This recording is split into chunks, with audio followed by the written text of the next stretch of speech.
Quem está falando aqui é o Dan Cava. Eu sou responsável pela área de gestão da TAG Investimentos e eu queria aproveitar essa oportunidade para tentar mostrar para vocês um pouco como é que a gente está vendo o cenário, como é que a gente está vendo os mercados financeiros em geral aqui no Brasil e no mundo e tentar dar algum norte do que a gente pode esperar para frente aí nas próximas semanas, nos próximos meses, a despeito de toda a dificuldade, toda a visibilidade que a gente tem. A gente acha que a gente tem algumas indicações de para que lado nós estamos indo. Então, só para dar alguns passos atrás, o mundo ele vinha num processo de recuperação lenta e gradual do crescimento no final de 2019, começo de 2020. A gente teve um período em 2019, final de 2018, começo de 2019, de crescimento fraco no mundo. A partir do começo, segundo semestre, mas principalmente último trimestre de 2019, a gente começou a ver uma recuperação gradual da economia global e os mercados vinham numa toada bastante otimista, né? A gente tinha visto os bancos centrais injetarem liquidez no mercado novamente a partir do começo de 2019, então o mercado estava com a liquidez abundante, os bancos centrais expansionistas, e a gente tinha alguns sinais, mesmo que incipientes, de que a economia global estava num processo de recuperação. A gente teve alguns choques pontuais ao longo de 2019 e no começo de 2020, né? A gente teve a tal da guerra comercial entre Estados Unidos e China, que acabou sendo endereçada, pelo menos no curto prazo. A gente teve uma quase guerra no Oriente Médio com a questão dos ataques no Irã. E aí, inesperadamente, a gente teve o problema do coronavírus começando na China, e naquele primeiro momento, por ser na China, a gente tinha poucas informações, as informações que a gente tinha oficiais eram pouco confiáveis, a gente viu um impacto relevante, acho que nas primeiras 2-3 semanas, né? A primeira notícia relevante ela surgiu final de janeiro, ali por volta do dia 26, 27, 28 de janeiro, foi quando a questão começou a ficar mais grave, e aí desde então o mercado começou a reagir de uma forma um pouco mais agressiva aos problemas que estavam acontecendo na China. Então as primeiras 2-3 semanas a gente viu uma certa leniência dos investidores, dos economistas, e nas últimas 2 a 3 semanas a gente começou a ver um movimento mais rápido e acentuado do mercado precificando um cenário muito pior para a economia global, né? Então, acho que a gente tem que olhar um pouco para frente, né? A gente vinha num processo de recuperação lenta e gradual. Esse processo foi de uma maneira abrupta interrompido e acho que agora é natural a gente esperar um período de crescimento negativo, de recessão de fato em praticamente todas as regiões do mundo, e uma recessão, um crescimento muito negativo, pelo menos por 2 trimestres, né? O segundo e o terceiro trimestre vão ser bastante comprometidos, tá? Onde é que a gente acha que a gente está nesse ciclo, né? Em termos econômicos, a gente está no começo desse ciclo recessivo, tá? Mas isso não deveria ser uma novidade para ninguém, né? Os dados econômicos que a gente vai começar a receber nas próximas semanas vão começar a refletir o que aconteceram nas últimas 2-3 semanas e vão ser dados tenebrosos. A gente já teve alguns desses dados aí nos últimos 2-3 dias, mas acho que os próximos 2 ou 3 meses os dados vão ser muito ruins e acho que quase todo mundo já espera isso. Isso não vai ser uma novidade. Não se assustem com dados de crescimento ruins ao redor do mundo, porque isso já é líquido e certo, isso já está, em parte, pelo menos na nossa visão, precificado. Então, em termos econômicos, a gente está no começo de um processo de recessão. É difícil vislumbrar hoje quanto tempo isso vai durar, difícil dizer se vai ser a recuperação em V ou a recuperação em U, que é um termo econômico que é geralmente utilizado para a gente classificar as recuperações, né? Em V é aquela recuperação rápida e acentuada, em U você volta para o mesmo nível que você estava antes, mas demora um pouco mais, então é difícil a gente dizer se vai ser em V ou se vai ser em U essa recuperação. Mas em termos de mercado, de ativos, a gente acredita que, principalmente no Brasil, um pouco mais no Brasil do que no resto do mundo, a gente talvez já esteja no meio ou no meio para o final dessa precificação, desse ciclo, ou vamos classificar aqui como essa crise, né? Óbvio que é sempre difícil a gente fazer essas afirmações, tem muita incerteza no cenário, mas quando a gente olha para para preço de ativo e quando a gente olha o que pode acontecer no cenário econômico, a gente acha que o mercado até 2 semanas atrás estava muito leniente e agora talvez esteja excessivamente precificando um cenário que talvez não seja tão ruim como está nos preços agora. E mesmo se for ruim, já está nos preços. Então, o que a gente pode esperar em termos econômicos é piora de dados, mas que já está grande parte no preço. Então, a gente está no estágio inicial da crise econômica, num estágio já intermediário para avançado, vamos dizer assim, da crise dos ativos financeiros, né? O que a gente acha que precisa para melhorar o ambiente para os ativos de risco, né? Pegando aí a bolsa, por exemplo, como principal ativo de risco, né? Acho que a gente precisa de uma conjunção de vetores.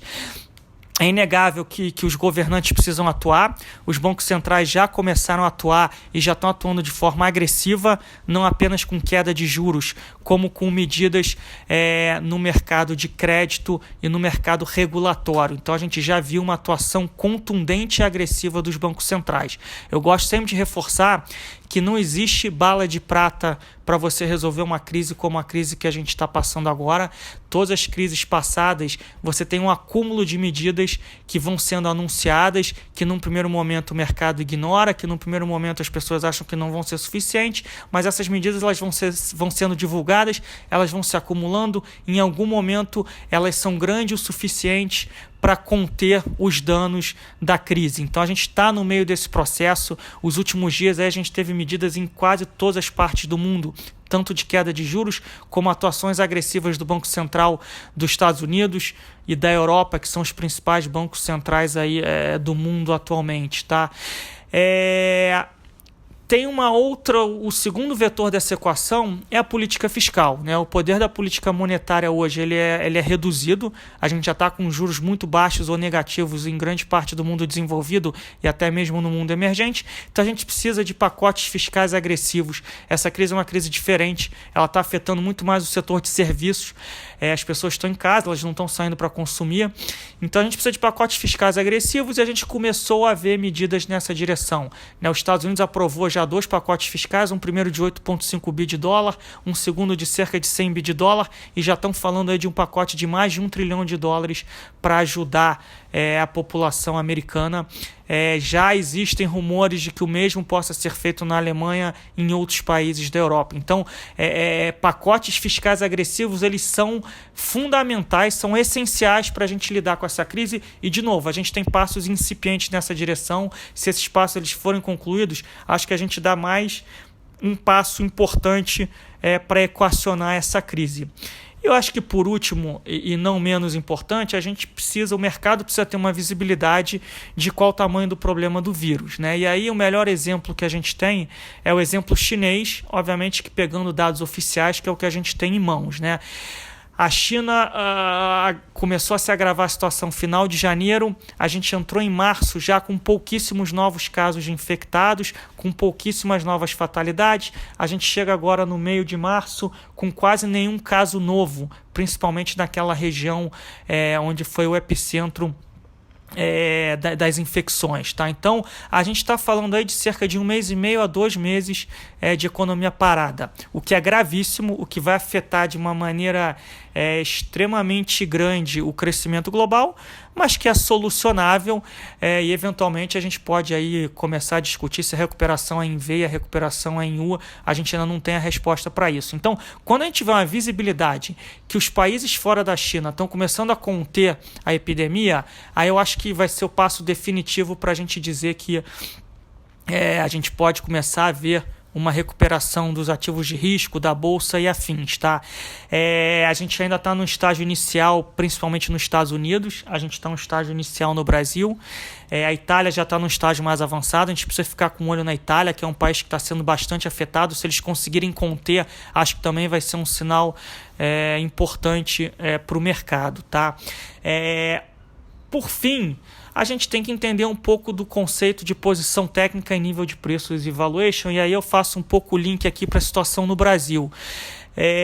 Por enquanto, o Brasil, nem vamos discutir o que está acontecendo em termos políticos e sociais no Brasil, porque isso não vai importar no curto prazo. O que importa no curto prazo é o que está acontecendo no mundo. Mas falando um pouco de preços, valuation e posição técnica, se a gente pegar a Bolsa do Brasil, foi uma das bolsas que mais piorou no mundo, a moeda brasileira foi uma das que mais piorou no mundo. Eu acho que muito aí tem de posição técnica, né? Acho que o Brasil, o investidor, estava muito alocado em Bolsa brasileira e talvez estava com um tamanho que não estava acostumado ou que não poderia estar. Então isso acabou fazendo com que a queda da Bolsa brasileira fosse muito mais rápida e acentuada do que no resto do mundo.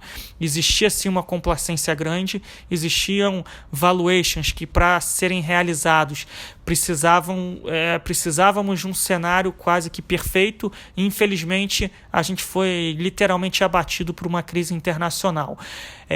A gente acha que no nível aí de 65, 70 mil pontos da Bolsa brasileira, a gente já, entre aspas, aguenta bastante desaforo, tem muita coisa ruim precificada. Obviamente que sempre pode cair mais, a gente não está aqui para acertar se ela vai nos 60 mil, nos 55 ou nos 50 mil, pode acontecer, de novo essa crise é diferente, mas a gente acredita que uma parte relevante das coisas ruins já foram precificadas, tá? O câmbio é a mesma coisa, né? Acho que dificilmente a gente vai ver esse câmbio voltar ali para o nível de 4, mas alguma coisa entre 4,50 e 4,80, se eu tivesse que chutar, pode ser um nível de equilíbrio de médio e longo prazo. De curto prazo, a situação ainda é grave, então a gente ainda deve ficar aí um pouco acima de 5 nos próximos dias, nas próximas semanas. Então, acho que a ideia era essa, era passar um pouco da nossa visão. A gente está firme, seguindo o cenário, os mercados diariamente, praticamente 24 horas por dia. A gente está monitorando todos esses vetores. A gente acha que alguns desses vetores a gente já teve avanços relevantes, né, no lado monetário com os bancos centrais. Estamos caminhando na direção correta no lado fiscal. Esse lado fiscal aqui precisa ser realizado, precisa ser concretizado, mas acho que a direção foi dada. A gente já tem preços e valuations mais atrativos, a gente tem uma posição técnica melhor e a gente agora precisa ter uma visibilidade do coronavírus, de quanto tempo vai demorar para a sociedade global, Brasil, Estados Unidos, principalmente agora Estados Unidos e Itália, acho que são focos importantes, né? Óbvio que sem desmerecer problemas em outros países como Espanha e França, que também estão sendo bastante assolados. Então vamos acompanhar esses vetores, se for o caso a gente volta a conversar aqui. Acho importante a gente manter isso, a gente continua aqui de cabeça erguida, a gente já viu crises maiores do que essa no passado, e até nos últimos anos. A gente teve a crise em 2008, grande crise financeira americana. Em 2011 e 2012 a gente teve uma crise na Europa muito grave. Em 2015 e 2016 a gente teve uma crise menor nos países emergentes e na China. Olhando para trás, a gente já teve crises muito maiores na década de 30, na década de 80, na década de 90. A gente tinha quase que 1, 2 crises por ano nos mercados emergentes e a gente sempre conseguiu passar, navegar as crises e solucionar. A crise tem solução. Eu sei que é difícil quando a gente está no meio dela, mas acho que a gente está caminhando na direção correta e a gente vai chegar aí numa solução mais cedo ou mais tarde. Obrigado aí pelo tempo de vocês, pela atenção, um grande abraço.